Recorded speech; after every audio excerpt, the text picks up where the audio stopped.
Good morning.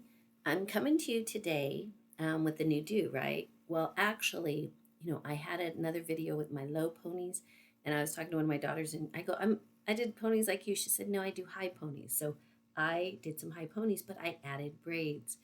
And this wasn't really going to be a Grieving with Eva video, but I have a feeling that's what it is turning into because here we go. Um, I have a friend that said her husband has about, the doctors feel, 1 to 2 months to live. He's not doing well at all, and some heart issues, but then a recent diagnosis of cancer.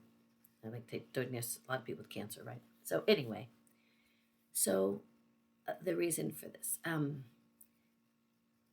So when my mom was alive, and let me go back to grief for a moment. When any loved one gets those diagnoses, or they have we say a terminal illness, but an illness of any kind, and you lose your regular functioning that you normally would have. Like, no, I have tennis elbow, okay, minor thing, but it has stopped me from a lot of my regular activities, and I can grieve that. But say you have autoimmune disease and you get this diagnosis, you're just not feeling good, and you can't find the answers. You start to grieve that you grieve the loss of the health you once had. And then the person, your loved one that's sick, so you might start grieving. So I know my friend has started grieving already. This all came about within weeks. And the grief is really kicking in. And the grief, when he passes, as can even.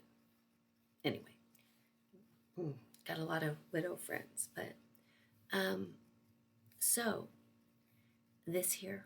So I had a conversation and I helped her get him in the car. And, the sadness and the words of, I look at other couples and see they're happy. Why can't we be? And I stopped her and questioned the amount of time they've been married. It's 46 years. So I had to remind her, I know, and not, but I just remembered, I said, you have had 46 good years, right? You've had that. Some people don't have that, but that we're not to compare. Okay, get that straight. But I looked at her and I said, look at your husband. I mean, he is still alive, right? He's still alive. And she's like, I said, just like my mom.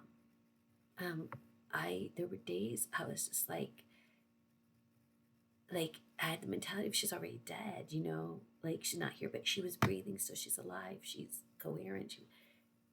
And that's what I want some of you to take away today when you're um, taken care of or get to go see people that just may not be on this earth much longer. I want you to take away that they're still alive.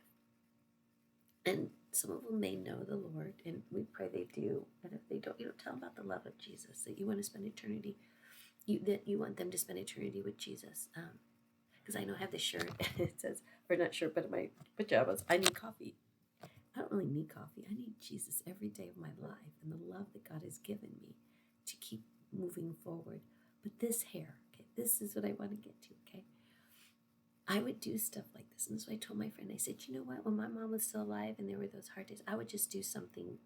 I said, I'd do something dumb, just something stupid, something fun, something to just make her laugh or give me that look or think I was crazy. Some of you might think I'm crazy right now. But this is something like I would do. What do I think I put when I was little? She would put my hair in a pony up here like a palm tree. And I walked out one day and I had my bangs and everything up. And I looked at her and she started to laugh. I said, see, you did this to me, Mom. Anyway, so this is like this is something I would do. I'd walk out and I would go, look, Mom. And she would give me that look. And she would be very honest and tell me if it looks stupid. And I'd be, you really don't like it?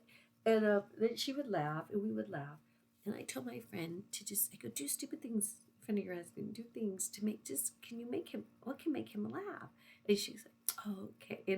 And she goes, thank you. She thanked me and they went on their way. But it is hard. And I'm not saying it's easy. But this is all grief. Like today, I was going to come to you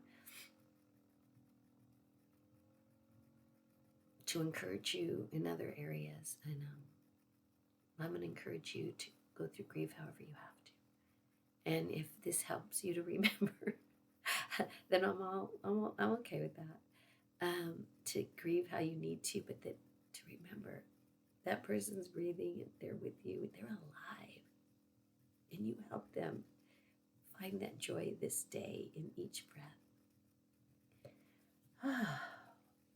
Well, thank you, and I just really pray you have a great day. And I got to go do homework I'm really excited about, and then of course go see some dogs. Got to get some dogs to meet and be friends. Hopefully today.